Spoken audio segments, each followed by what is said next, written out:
Olá, boa noite. Eu sou o Luiz Santos e eu vou aqui fazer um comentário sobre o programa Polêmica Vazia, não sei se é do Bruno Formiga, enfim, um cara lá da TNT.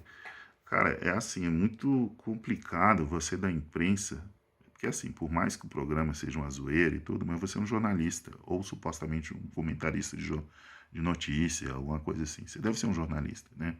Para trabalhar na TNT, né? E falar de gestão financeira sem falar de números. Tirar que um é melhor do que o outro, dar opinião.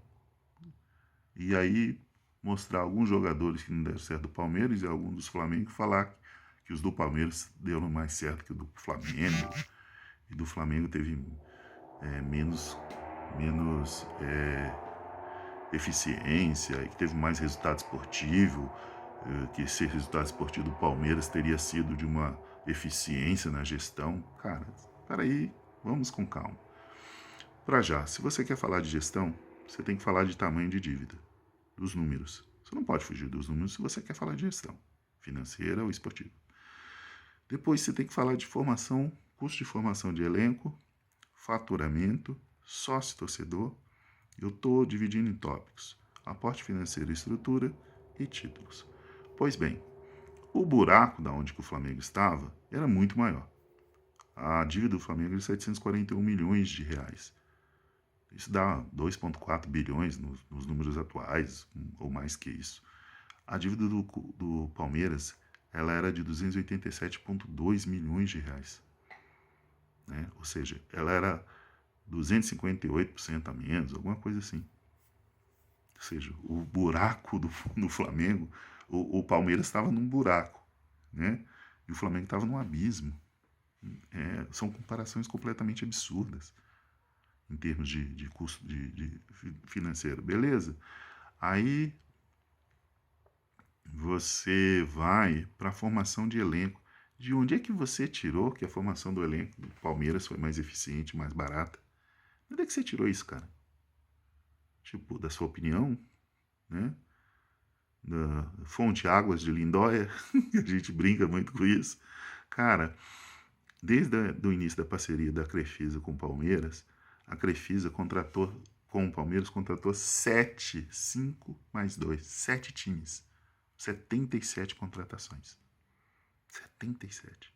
Isso é uma gestão austera e acerto nas contratações? Conversa fiada, cara. Pelo amor de Deus. E dessas 7, teve alguns grandes fiascos.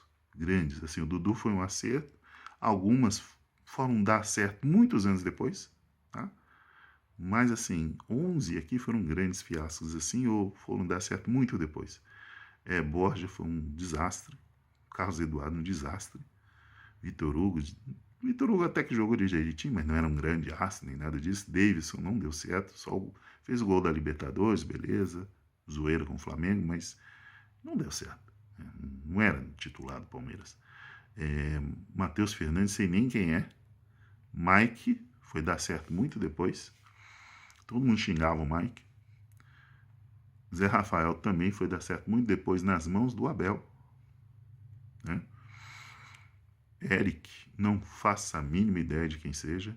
Luan, deu certo? Um certo tempo, sim, mas é um zagueiro mediano. Não é um zagueiro, um grande zagueiro. O Gustavo Gomes, sim, mas o Gustavo Gomes custou uma nota. E custa hoje para mantê-lo uma nota. Tal de Juninho, que faz a mínima ideia quem era, e Guerra, que também foi um desastre. Né? Não deu certo.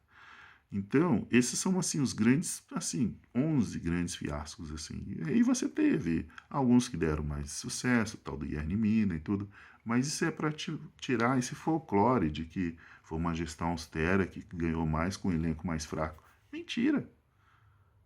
Mentira. A Crefisa torrou 168 milhões de reais na época. Ela só parou de dar um aporte em 2021, há 2 anos atrás.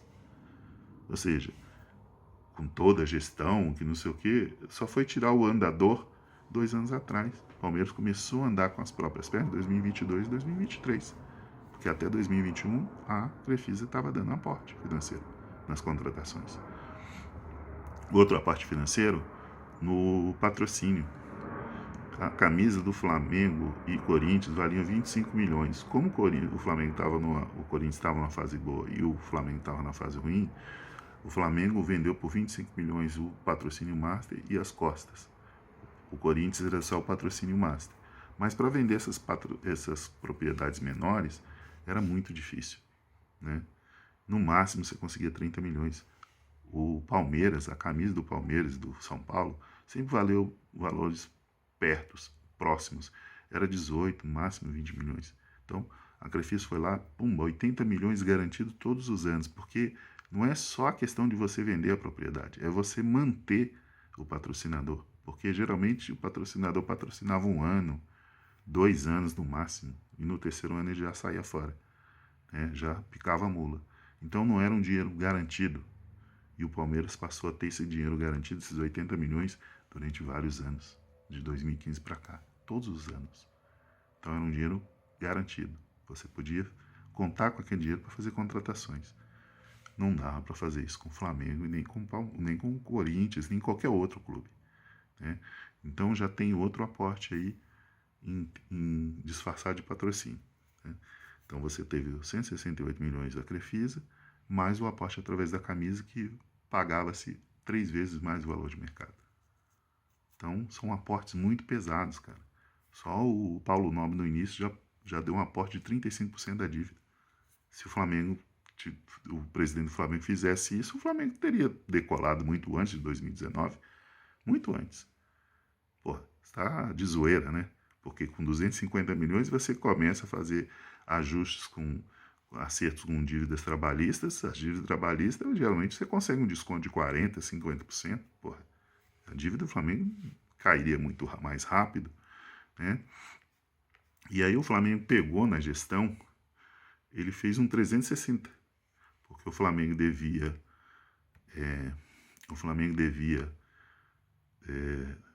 741 contra 287, ou seja, 258% a mais, um pouco mais que isso, um pouco menos. E hoje o Flamengo deve 258 e o Palmeiras 800 e... Isso aqui é moneytimes.com.br, 875. Essa dívida do Flamengo de 258 ela já subiu, ela deve estar 327, vai subir um pouquinho mais, mas até o final do ano que vem ela volta a esse patamar, porque o Flamengo está fazendo contratações, né? Então, o Flamengo fez uma inversão da dívida, uma redução de dívida muito pesada. E esse papo de que o Flamengo torrou absurdos em 2019, isso é folclore. Isso é folclore. O Flamengo, o jogador mais caro do Flamengo em 2019 foi Gerson, não foi nem o Gabigol. Porque o Flamengo teve que pagar boa parte à vista, né? Uma boa parte do valor dele. E ele foi uma indicação do Jorge Jesus. Mas o Gabigol ele veio por empréstimo, acho que 1 milhão de euros, 1,5 milhões de euros no primeiro ano, uma opção de compra. Aí o Flamengo exerce a opção de compra. 16 milhões, enfim, 86 milhões de reais, alguma coisa assim. Então, Gabigol. Mas primeiro o Flamengo pegou o Gabigol por empréstimo, ou seja, ele não investiu esse dinheiro todo em 2019. O jogador mais caro foi o Gerson, né? Foi 14 milhões, 11 milhões de euros, alguma coisa assim, um valor bem alto, mas valeu a pena. O Vitinho já tinha sido contratado em 2018, 2017, alguma coisa assim. O Vitinho já tinha sido contratado, foi caro também, 10 milhões de euros. Foi um mico, foi um mico. Ajudou em alguns gols e tal, né? Título no Carioca e tal, mas não foi um destaque. A esperança é que ele fosse um destaque, mas não foi um destaque. Mas a gente não joga os micos para debaixo do tapete, não. O Marinho foi um mico? Foi, mas ele não custou tanto. O Conca, você tá de zoeira. O Conca, ele custou 1 mês de salário. Ele foi um teste que não deu certo, porque é um cara talentoso, mas infelizmente a lesão dele foi muito séria e ele não conseguiu voltar. O Flamengo pagou 1 mês de salário para ele. Então nem se contrata, nem se considera isso um mico, porque não foi uma contratação, foi um teste. Tá? Flamengo, ele foi montando o elenco dele aos poucos. Ele trouxe o Diego, né? Agradeço o Diego, apesar de todo, o media training e tal, não sei o quê. Ele veio, acreditou no projeto, com um time que era muito limitado, muito ruim, né? E o resto era tudo refugo, cara. Tudo refugo. Tinha o Paulo Vitor, tinha o Wallace, tinha aquele cara que era vindo do Vasco, rejeito do Vasco, o Flamengo pegou. Nossa, horrível. Márcio Araújo, horroroso. E o tal do Val, Nixon. Um time horroroso, cara. Horroroso. Aí tinha um cara lá que achava que era craque, que jogou um pouquinho, que era da base do Flamengo. E um tal de Carlos Eduardo, que também não foi contratação, foi luvas, né, e tal. Foi uma contratação, mas foi assim muito baixo, né, comparado com, né, ele só veio com um salário alto. O que o Flamengo fazia? Pagava menos, né, não pagava contratação e pagava um salário um pouco mais alto para poder convencer o jogador, né? Mas não era direitos econômicos. A Crefisa comprava direitos econômicos, maluco, mais o salário. E aí você quer ver? Aí teve o Guerreiro. O Guerreiro não foi direitos econômicos. O Flamengo não comprou direitos econômicos dele. O Flamengo contratou, ofereceu um salário mais alto, mesma estratégia, mas assumiu a dívida do Corinthians, que o Corinthians devia uma dívida para ele. Aí assumiu a dívida do Corinthians e falou: eu vou te pagar essa dívida parcelada. Por isso que o salário do Guerreiro era 1 milhão. Mas o Flamengo não comprou direitos econômicos dele. O contrato dele estava se encerrando com o Corinthians, né? Então o Corinthians, para antecipar o encerramento, transferiu a dívida do Flamengo. Fez um embolado lá com o Flamengo, transferiu a dívida do Flamengo. O Flamengo aceitou e tal. Mas não foi direitos econômicos, né? O Flamengo, o único direito econômico desse time dessa época era o Everton Ribeiro, cara. Everton Ribeiro. Né? Aí teve o Cadu, que foi um desastre, né? E teve o jogador que foi o chave, né, do Corinthians, que jogou no Corinthians, jogou no Sport, esqueci o nome dele agora, que foi o jogador chave que a gente ganhou a Copa do Brasil 2013. E a gente não pôde ficar com ele. A gente não tinha 4 milhões, acho que era 4 milhões de euros. A gente não tinha dinheiro para pagar. Então ele voltou. Fez um ano no Flamengo e voltou. Estava por empréstimo. Aí o Sport queria vender, o Flamengo não tinha dinheiro para comprar. E a Crefisa torrando dinheiro no Palmeiras. Então é normal que o Palmeiras ganhasse 2 brasileiros a mais. Tinha uma patrocinadora pagando 80 milhões na camisa, que valia 25, no Flamengo e no Corinthians, ou seja, 3 vezes mais, e mais 160 milhões em contratações, porra. Aí fica fácil, amigo campeão, você ser campeão, né? Aí tem outro folclore, que o time do Flamengo em 2019 foi muito caro. Conversa fiada. A gente era apelidado de piada. A gente trouxe gente velha. A gente trouxe o Rafinha, sem direitos econômicos. Trouxe o Felipe Luiz, sem direitos econômicos. Mesma estratégia do Bandeira de Melo. Pagar um salário mais alto para diluir com as luvas, né? Então, não pagar direitos econômicos. Então, trouxemos esses 2 laterais, que eram mais velhos, mas muito bons, né? Fomos motivo de piada. Aí trouxemos o Mari, que é da 2ª divisão da Espanha, motivo de piada. Esse cara foi uma das maiores negociações da história, que o Flamengo ganha dinheiro com ele até hoje. Ganhou agora 12 milhões, porque ele foi vendido definitivo para o Monza. Ganhamos 2 milhões de reais a mais, fora o que a gente já tinha ganhado lá, e fora mais as metas que ele tinha batido no Arsenal. Foi um dos melhores negócios que o Flamengo fez na história. Aí o Flamengo investiu pesado mesmo, foi no Arrascaeta. O Vitinho não é de 2019, custou caro, foi um mico, sim, mas ele não é de 2019. A gente investiu pesado no Arrascaeta. O Gabigol veio por empréstimo, a gente não comprou o passe dele em 2019, veio por empréstimo. Que mais? Gabigol, Arrascaeta sim, custou caro. Mas o Gabigol veio por empréstimo. Bruno Henrique não foi caro, custou 26 milhões de reais, a gente pagou parcelado e parte do passe dele a gente pagou com a venda do Uribe para o Santos. O Flamengo tinha um outro atacante chamado Uribe e a gente vendeu para o Santos. Esse que era o batedor de pênalti lá veio veio por empréstimo para o Flamengo, depois foi vendido para a China, alguma coisa assim. Veio um salário alto, mas foi vendido para a China, né? Henrique Dourado, alguma coisa assim, para a China. Que mais? Acabou. Né? O Rodrigo Caio. O Rodrigo Caio também foi caro, entre aspas, mas a gente pagou 20 milhões, depois pagou mais 4 milhões, 24 milhões e não exerceu o poder de compra depois junto ao São Paulo, não. Porque tinha umas metas para bater, mas como ele teve muita lesão, ele não bateu essas metas. E eu acho que o Flamengo gastou 24, 25 milhões de reais nele também.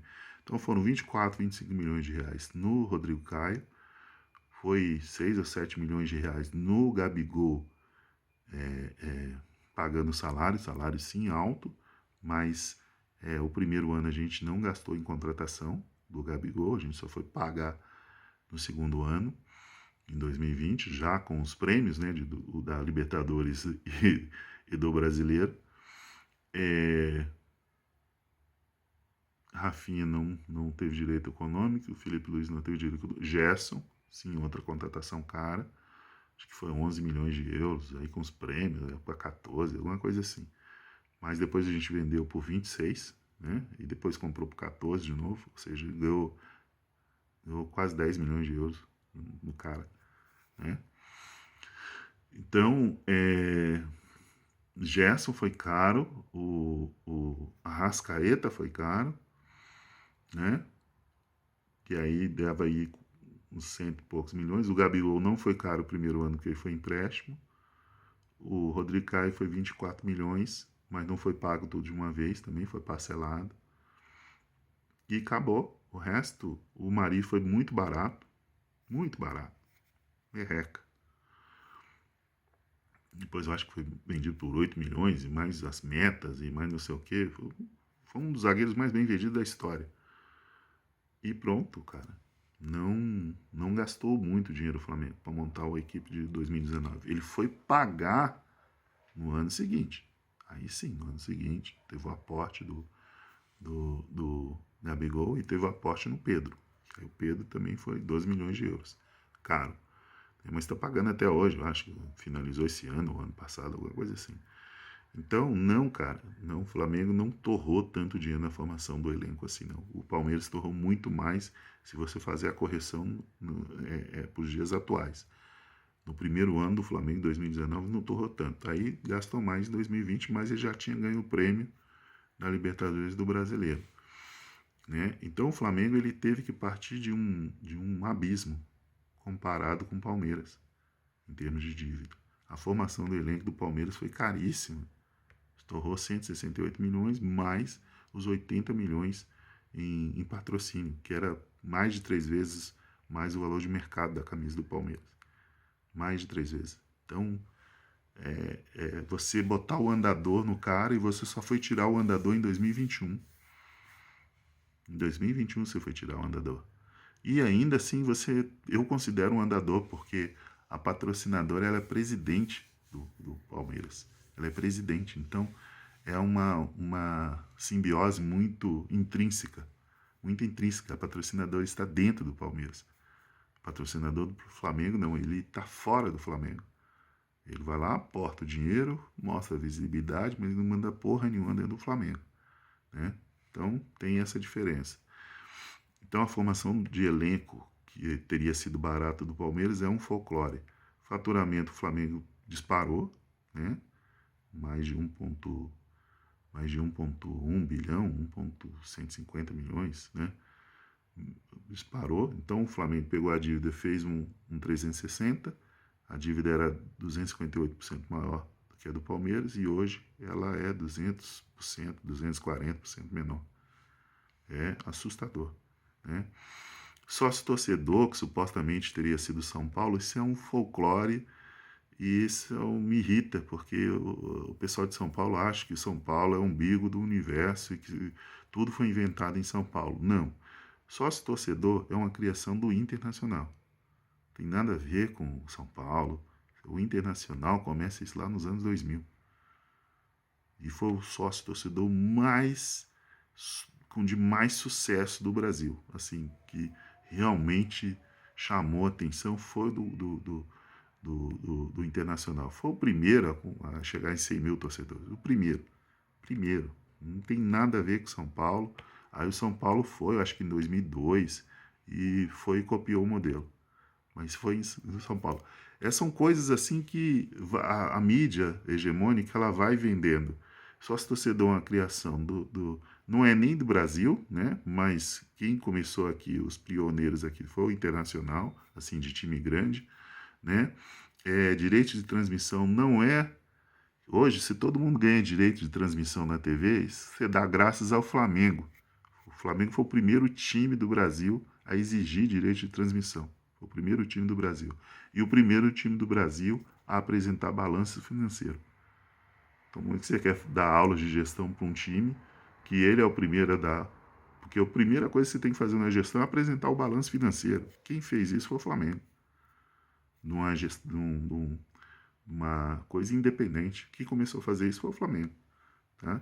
E na gestão e na questão do direito de transmissão, Flamengo e sócio torcedor Internacional. Tem nada a ver com São Paulo. São Paulo começou em 2002.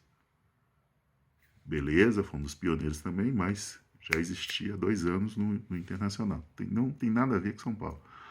Entendeu? Então, a questão do títulos faz lógica o Palmeiras ter 2 brasileiros a mais, porque teve esses aportes aí, 80 milhões da Crefisa, né, para patrocínio, e era um patrocínio garantido, ou seja, o clube não ficava ali preocupado, tem 25 milhões esse ano, amanhã, no ano que vem ou daqui a 2 anos eu não tenho esses 25, tem que ficar correndo atrás do patrocinador. Não, era 80 milhões garantido ao longo de vários anos. Ninguém fazia isso. Então isso é um aporte financeiro da Crefisa. Mais os 168 milhões e 77 contratações. 77, são 7 times até chegar ao atual. 7 times em contratações. Você vai dizer que isso é uma gestão profissional, austera, que deu certo? Conversa fiada. Então é isso, cara. Vamos parar. Se vocês querem falar de gestão, busca a fonte, vai atrás das informações, apresenta os números, mostra a dívida de um com relação ao outro, porque os dois não partiram do mesmo ponto de partida. A dívida de um era muito maior do que a do outro, né? E mostra os aportes financeiros que foram feitos, a infraestrutura que foi entregue. E com relação a centros de treinamento, não, você está equivocado também. Os centros de treinamentos mais modernos do Brasil, na atualidade, é do Atlético Paranaense, Flamengo e do Corinthians, que é o Joaquim Grava, que é um dos melhores centros de treinamentos do Brasil. São esses 3. O Cidade Galo ficou um pouco defasado, a Toca da Raposa também ficou um pouco defasada, mas antes do Flamengo, Atlético Paranaense e Corinthians, a Cidade do Galo e a Toca da Raposa eram os melhores centros de treinamento, mas a Toca da Raposa era considerada o top, assim, né? Mas mesmo assim, os times que sempre revelaram mais, sempre formaram melhor a base e tudo, sempre foram Santos, São Paulo e Fluminense. Sempre revelou, porque eram times muito técnicos. O Flamengo, até os anos 80 também, revelava muito, mas perdia os jogadores de graça para os times de São Paulo, como Marcelinho Carioca, Paulo Nunes, Djalminha, perdeu um monte de jogador, porque era uma bagunça de gestão financeira. Então o Flamengo nos anos 80 formou muito jogador, mas perdeu muito jogador de graça. Muito jogador de graça. Aí depois ficou um hiato dos anos 80 até quando chegou o Bandeira de Melo, sem formar grandes coisas. O último tinha sido o Adriano, e depois do Adriano ninguém. Demorou muito assim, para o Flamengo formar bons jogadores, porque não tinha estrutura, né? Então é isso. Parar de folclore. Quando for falar de finanças, apresente números, apresente dívidas, mostre a relação da dívida um por outro, mostre da onde que um partiu, o outro partiu, e mostre se um teve aporte financeiro, ou seja, cadeira de roda, e o outro teve. Se o outro não teve, então a gestão do outro é melhor. Assim, com relação aos sócios torcedores, não, você está equivocado. Se o Flamengo, se eu tenho uma padaria e você tem uma padaria, você vende 120 mil pães e eu vendo 100 mil pães, eu ganho 15 mil reais e você ganha 12 mil reais, eu tenho uma gestão mais eficiente que a sua, porque eu consigo vender o mesmo produto mais caro. Né? O sócio torcedor do Flamengo, ele é só o sócio torcedor do Flamengo. O Flamengo não oferece desconto em universidade, como faz o Palmeiras, não oferece desconto em nada, assim, em produtos e tal, mas não em, em mensalidade da universidade. Ou seja, desses 120 mil sócios do Palmeiras, uma parte deles não são palmeirenses, nem sequer são palmeirenses. São pessoas que querem estudar na FAM e tal, e aí vai, compra o sócio torcedor e ganha um desconto na mensalidade. Ou seja, ele nem sócio do Palmeiras é. Então você esqueceu de mencionar esse fator importante. Ou seja, tem 20 mil sócios a mais, mas pode ser que boa parte desses 20 mil sócios nem palmeirenses sejam. E o Flamengo, ele vende o sócio torcedor sem atrelar a desconto em universidade. Sem atrelar esse desconto. E vende mais caro. Porque o sócio torcedor do Flamengo gera mais dinheiro para o Flamengo. Então, se eu produzo carro, você produz carro, mas eu consigo vender o meu carro mais caro do que o seu, e eu tenho uma gestão melhor que a sua. E não você melhor do que a minha. É isso.